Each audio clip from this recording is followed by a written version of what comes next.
To Reptilian Exotics channel. We are doing just a little educational video slash say goodbye to our reptiles for the winter. This is a kind of a sad video for us to do here, as I'm going to be putting these guys down for their full-on brumation. It is exciting because this is what has to be done to be able to make new babies for this spring and early summer. We will be packing these guys into their winterization tubs for the brumation. As everybody knows, this is Mystique, our two-time mother of a lot of baby tegus. She is a pure blue het albino. This here is Gandalf. He is an amethyst albino tegu, which is a percentage of Chicoan black and white, a high percentage of pure blue, and a bit of Argentine red. They are also the parents of our world's first production here at Reptilian Exotics that I named Hurricane Albinos and Hurricane Blues. We use straw for these guys. I will just pack them in the tub. They will have water bowls. I might not put the water bowls in today, as they still might kind of be clawing at the sides, trying to burrow in, and we don't want the water bowls spilling. I always give all of my brumating reptiles water, access to water at all times. These are our skinks. They've already been down for about a week, so we're not going to show them.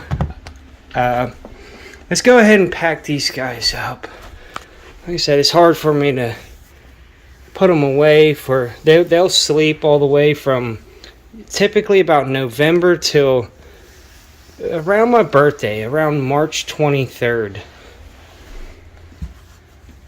Come on, Gandalf. He's such a good boy. Gandalf. We're just going to put him in here. Like I said, I check on them weekly.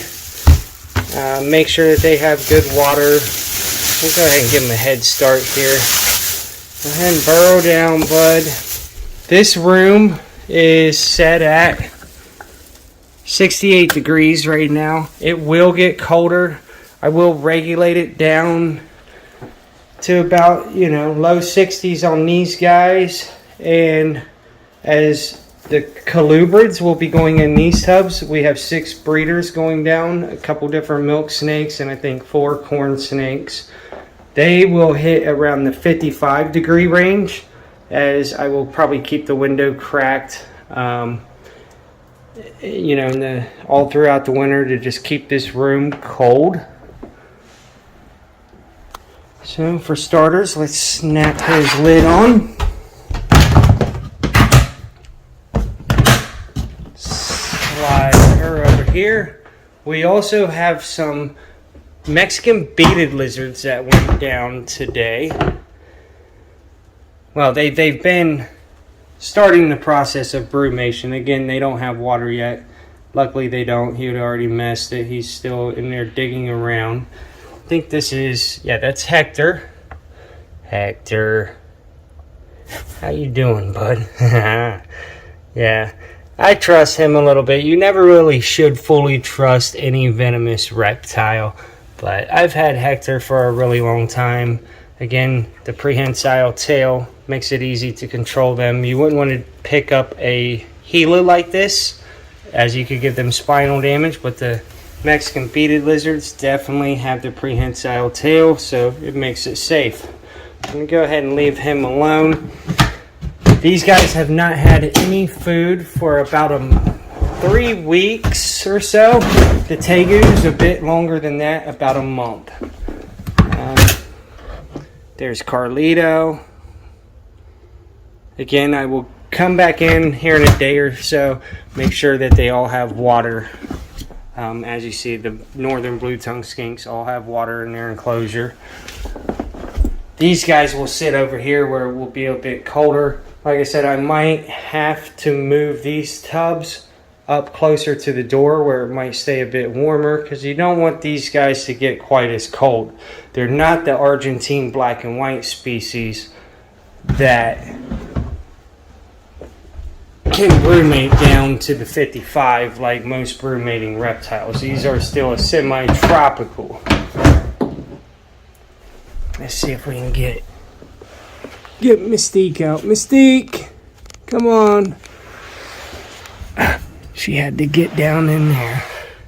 Alright, so another thing that you want to do for brumating colubrids is, obviously I fed them their last meal last week. They've had time to digest. I'm going to go ahead and start lowering their temperatures. How I do that with my milk snakes and corn snakes is just simply unplug the heat from the thermostat as it stays, you know, in the mid 70s down here, typically to the high 70s. With less stuff running, we're going to probably drop more into the low 70s. So that's plenty enough to start the brumation process for these guys. Just, you don't want to do it, you don't want to lower the temps all at once to try to avoid, you know, any unneeded stress from just a sudden drop in temperature. It could also cause respiratory infection or something like that. So you want to slowly cool your reptiles. This is one of the breeders that will be going down. What I like about this rack here is it has 2 parts of heat tape connected to the thermostat, so meaning like I can unplug just the bottom half where my adults are, and then these are like my medium size, and of course I keep babies over there in the raise up, you know, baby rack. We have some awesome babies coming up too. You know, I started out with Asian water monitors and reticulated pythons, and I am now also working with some of the smaller species because they're just as cool. It's just, you know, in the beginning it was like, oh, big snake, big water monitor, my favorite, which technically they are my favorite, hands down. But these guys are just as awesome. I love these guys. Here's our male. These are Pueblan milk snakes. I'm gonna have to pay attention because he has the age. I'm gonna have to pay attention when I pair them, because milk snakes and some other types of colubrids can be cannibalistic. So we don't want her eating him. You can see the size difference. It's not as common in milk snakes, but it's definitely something that we're going to want to watch out for. As you can see, her body is just a lot bigger. They're about the same length and the same age. It's just he did not grow at such a fast pace as she did. So I'm going to go ahead and put these guys in here. I just wanted to show off some of the colubrids. This is part of the 6 that I told you about upstairs. That's going to be going down for brumation. Here is our proven breeder female, Pearl. She's a lavender corn snake. Thinking we're going to probably pair her to this guy. He is an albino or amelanistic tessera, as I say. He's an awesome snake. Like I said, I just wanted to do some more footage of these guys before we got to say goodbye to them for the winter. Here's Tommy Lee. He's our biggest one. He's going to need a bigger rack probably coming out of brumation next year. He'll probably go into a 44 quart, or I think that's what it is. We're actually upgrading a lot of our enclosures for some of our stuff. I really want to just give my animals the most enrichment and stimulate their minds as much as possible, because regardless, you know, they deserve the best. As we deserve the best, they deserve the best. So if I have it within my needs, or within my means, not within my needs, we're meeting the animals' needs, but within my needs means, okay guys, I can't talk English, I told you. If I have it within my means to give them something better, why won't I? You know, why wouldn't I? Or why wouldn't you? This is our anathuristic proven breeder female. she's going to be paired up to that last one I just showed you, Tommy Lee. So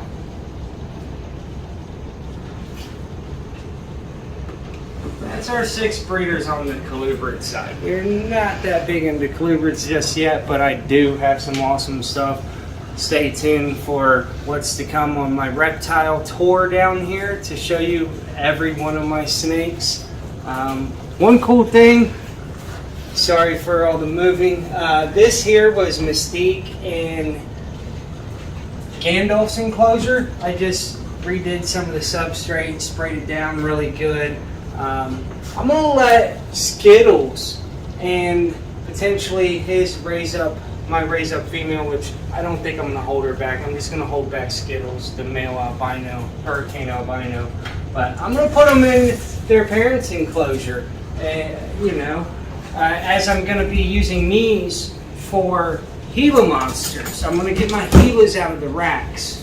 I think it'll really just, you know, help them, you know, they have small minds, but they still have a mind, and I think a little more activity versus just being cooped up in a rack is going to really be good for them and give them some enrichment. So we're going to go ahead and set this hide in over here for them. We might even have to add a couple more hides, as this is a huge enclosure that we're moving them over into. It's no doubt about it that Mr. Skittles here is really going to enjoy the bigger enclosure. I'm not sure about her. Like I said, she will probably end up being sold to a customer. If you guys are interested, just let me know, as I don't have any available on my website right now except for one more of these hurricane albinos, and yeah, you know, I got a very good deal going on them, but they're still $1,300. So let's just see how Mr. Skittles reacts going into this giant enclosure. Now, you wouldn't want to do this typically with a monitor, but tegus are more of a submissive type versus a monitor. You have to gain their trust. You can almost kind of force your trust upon a tegu. So, and he's really calm and social as it is. Mr. Skittles, you like your new home? He does have a basking spot up here with a power sun that gets really warm. He might actually climb. The parents would never even get up there. They just lay down here. And then he's got a basking spot down there. Big old water reservoir that he can swim in. Yep. Come here, little one. She's in a shed. Let me help get that off of her. Maybe not. Go on, little Mystique.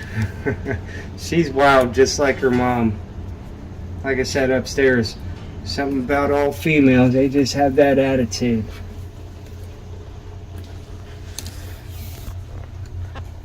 I think they'll do fairly well in here.